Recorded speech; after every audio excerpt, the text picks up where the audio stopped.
вновь прибывшие самолеты, возможно, и носители коронавируса. Несмотря на то, что аэропорт Магаз не имеет международного статуса, контроль пассажиров проводится в штатном режиме. Спрашивают о самочувствии и измеряют температуру. Если специальный термометр показывает высокий градус, медики перепроверяют ртутным. Ситуацию контролируют и сотрудники Роспотребнадзора.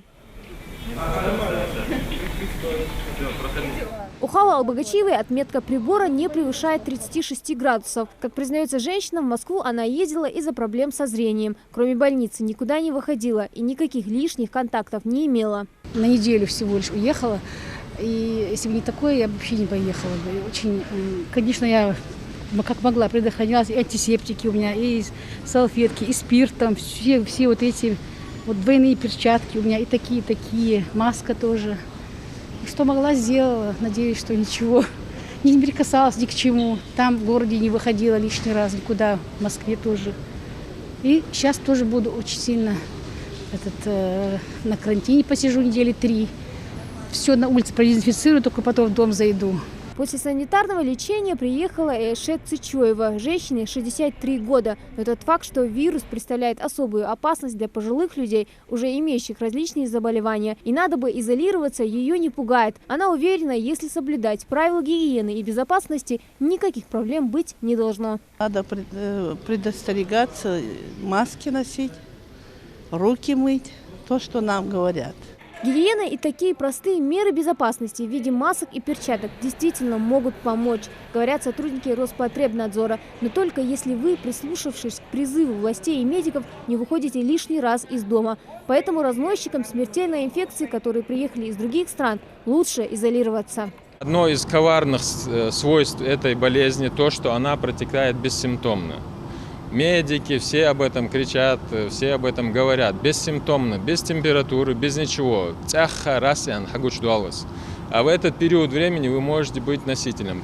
Поэтому и говорится о самоизоляции, о карантине. Максимально возможном карантине. То есть, если человек прилетел из-за границы, он должен хотя бы, имеется в виду, предупредить родных, чтобы выделили ему комнату, чтобы он максимально дистанцировался от своих близких, чтобы еду ему приносил и за ним как-то ухаживал один человек, который тоже максимально, используя средства индивидуальной защиты, используя антисептики, контактировал с ним.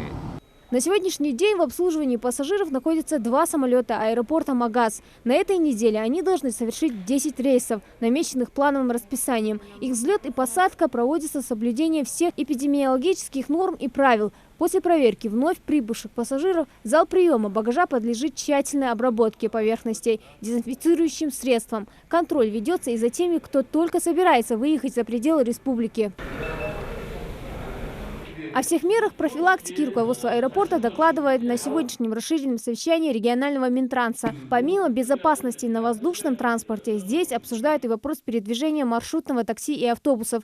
На момент вынужденных выходных дней их поток по поручению главы региона будет регламентирован до возможного минимума. На уровне республики общественный транспорт эту неделю будет работать в сжатом режиме, а именно количество транспортных средств, которые будут выведены на маршруты, будет урезано.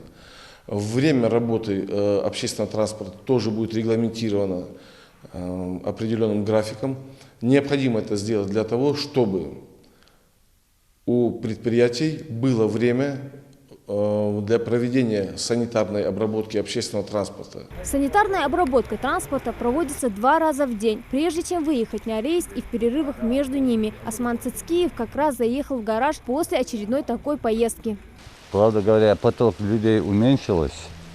Вот я сегодня в 11 часов выехал с Джейраха. Вот сразу заехал в гараж на обработку. Но здесь они сперва моют машину, потом обрабатывают. Каждый, где люди прикасаются, поручни, там руль, там полностью, полы полностью обрабатывают автобус. Регламентировать Минтрансу предстоит и работу межрегионального транспорта. Как объясняют в ведомстве, они нацелены сегодня же определить конкретные точки посадки и высадки пассажиров межрегиональных перевозок с учетом регистрации транспортных данных всех приезжающих и уезжающих из республики пассажиров. Эти точки, очевидно, будут 2. Одна со стороны по направлению к Дагестану, например, да, или к Чеченской республике, это город Сунжа. Другая точка – это наш автовокзал здесь, в Назране. В этих зонах функционировать совместные патрули с учетом, с привлечением, точнее, представителей Роспотребнадзора, Минздрава, ну, наших специалистов, очевидно, представителей правоохранительных органов.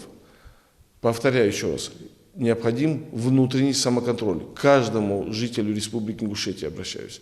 Если вы возьметесь с пониманием за решение этой проблемы, то республика эффективно будет, скажем так, бороться с этим коронавирусом. Соблюдать бдительность и элементарные меры безопасности, придерживаясь личного карантина, понимая всю серьезность ситуации. Это единственное, что может сделать каждый из нас, чтобы не допустить распространения смертельного вируса. Хадза Брива, Жаридат Халхоева, Адам Далаков, Новости 24.